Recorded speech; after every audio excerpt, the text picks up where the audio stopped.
All right, Coach. Just starting off, just kind of talking a little bit about picking up 2 wins and first and second round of the NCAA tournament here at home over Northern Arizona and Tennessee. Just kind of take us through that process. First Friday night, and then coming back and just beating Tennessee as well. Yeah, it was a great weekend. First of all, to be able to host, I think was really important, and that was one of our goals this year was to get a seed and be able to host. And I think just the atmosphere and being at home, was a good advantage for us. We played 2 really tough teams, Northern Arizona, Big Sky champs for a reason. I thought they were extremely scrappy, played great defense, served really well. I don't think it was our best match that we had played, but we were able to still, take the match in 4 sets. So that's important. And then turned around and played a really tough Tennessee team. And they were great. They were pretty good offensively. Hard to slow down. I think getting that first set 30-28 was really important. We battled back. They had the lead. We battled back and were able to take the first set.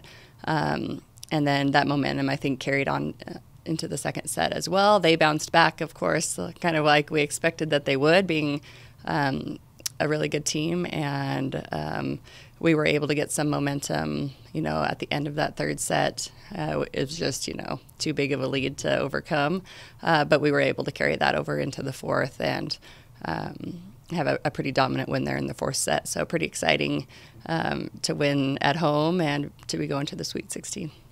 And then we talk about being at home and how much that atmosphere helped going forward. With being on the road in the previous years in this type of situation, I mean, how much, especially for you as coaches or even for the players, like how much did that really impact you guys? Yeah, I think it's really important. 2016 we went to Wisconsin, won the first round, but then had to play Wisconsin in the second round. Same thing last year. Went to Nebraska, beat Florida State in the first round, and then those are 2 really great atmospheres, both at Wisconsin and Nebraska. And so I think it's important. I think it's really important to be able to get that seed and play at home, and you're just always more comfortable.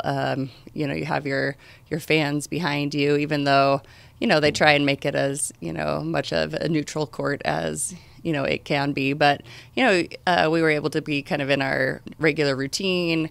Players got to go to class, sleep in their own beds, all that kind of stuff. I think is really important. And then looking ahead now, Stanford on Friday at Stanford, a team you guys have seen twice before. Last team to take a set from them as well.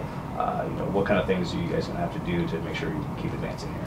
Yeah, Stanford's the #1 overall seed for a reason. A really, really tough team, well-coached, well-rounded. But one thing that is nice is, we are familiar with playing at Stanford. We're familiar with them. Same time zone, so I think that's a good thing for us. We're going to have to play really well. I think any team will have to play really well to beat Stanford. Just be consistent and see what we can do to slow their offense down a little bit and get ours going.